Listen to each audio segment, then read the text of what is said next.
Tomorrow on First Edition, vicious dogs and the law.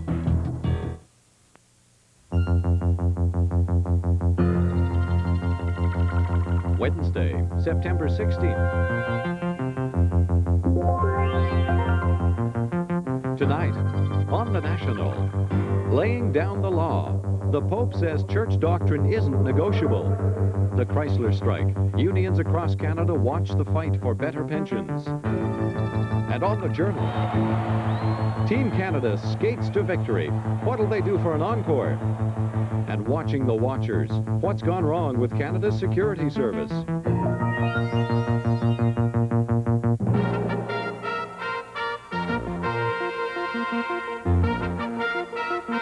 The National with Knowlton Nash. Good evening. Pope John Paul gave Catholics a blunt message today. He said if they want to remain good Catholics, they must obey all of the Church's teachings on all of the moral issues dividing the Catholic Church in North America. It was a stern lecture given to hundreds of American bishops who were hoping for a more conciliatory meeting. But the Pope would not be moved. The Pope said there is no room for compromise on birth control, women priests, divorce, or homosexuality. Joe Schlesinger reports from Los Angeles. It was the day of the bishops. It was their turn today to have their say to the Pope, to let him know of their problems and concerns.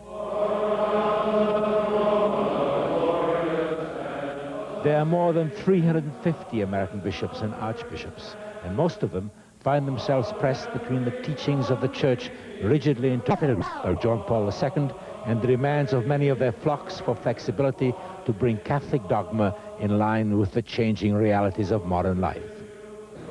And so today, the Pope listened as 4 archbishops spoke of the ferment in the American Church, of the discontent of many of the faithful with the limited role of women in the Church, with the Pope's teachings about divorce and abortion, and of the need for more understanding and tolerance of debate and dissent by the Vatican.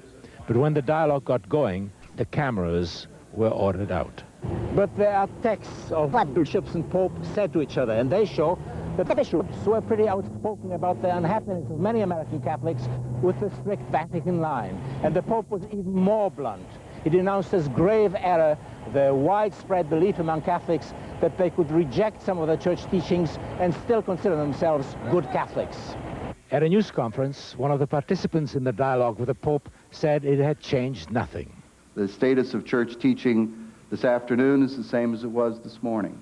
The Holy Father, I think, wants to be very careful to underline the fact that Catholic teaching is not a kind of grocery store which Catholics are free to take what they want and not take what they want. And that ruling, the Pope made it clear, also goes for the bishops. He rejected calls for more autonomy for them and the American Church. The Roman Catholic Church, he told them, is not a federation. Joe Schlesinger, CBC News, Los Angeles. Tomorrow, the Pope goes on to San Francisco, a city with one of the largest populations of homosexuals in the United States. Later on the National, we'll have a special report from San Francisco on homosexuality and the Catholic Church. For the second day in a row, Robert Bork faced tough questions from a panel of American senators at his confirmation hearings. Bork is Ronald Reagan's controversial nominee to become a justice of the U.S. Supreme Court. Supporters say Bork is highly qualified, but opponents believe he would tilt the Supreme Court to the right for years to come. Bork spent most of the day defending his views and his legal philosophy.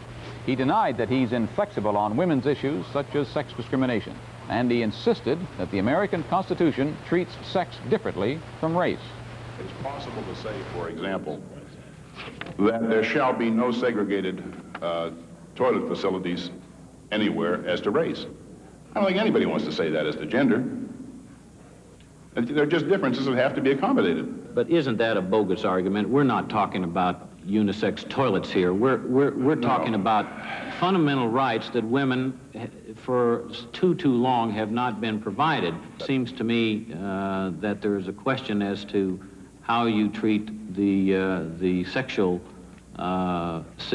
segregation, and that's a trouble to me. In the gender cases that I have decided as a Court of Appeals judge, I have decided more of them in favor of the female claim than I have the other way. And Bork denied charges that he is prejudiced against blacks. Are you a racist? No, Senator. Bork was questioned closely about his role in the Watergate scandal in 1973 and the so-called Saturday Night Massacre. Bork fired the special Watergate prosecutor after 2 other officials refused. Today, he insisted that he acted honorably and legally, but one senator suggested Bork helped in the cover-up because letters show that he supported Richard Nixon's efforts to withhold the White House tapes. Soviet leader Mikhail Gorbachev says an arms deal with the United States can be worked out this year. In an article to be published in the Soviet press, Gorbachev says a treaty eliminating medium and shorter range missiles is both possible and realistic. He also says another treaty on long-range strategic weapons could be ready by early next year. Gorbachev's statement was released while the Soviet and American foreign ministers were still meeting in Washington. George Shultz and Edward Shevardnadze held the second day of talks, trying to work out the details of an agreement on medium-range missiles. They also discussed long-range weapons and defense systems in space. Both sides said their experts were making progress on resolving their differences, but they didn't give any specifics. The Secretary General of the United Nations, Javier Pérez de Cuellar, arrived back in New York today to brief the Security Council on his peace mission to the Persian Gulf. But as soon as he left the Gulf, Iran and Iraq started fighting again after an informal ceasefire of about a week. Iraqi warplanes bombed Iranian oil terminals and oil fields and attacked a large ship.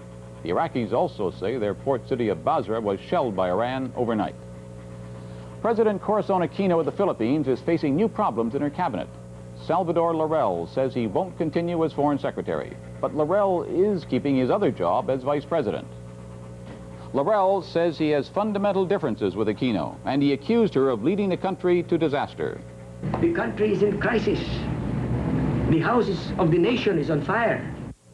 He said that Aquino has kept communist sympathizers in her government and that she's been indecisive in the military battle against communist rebels.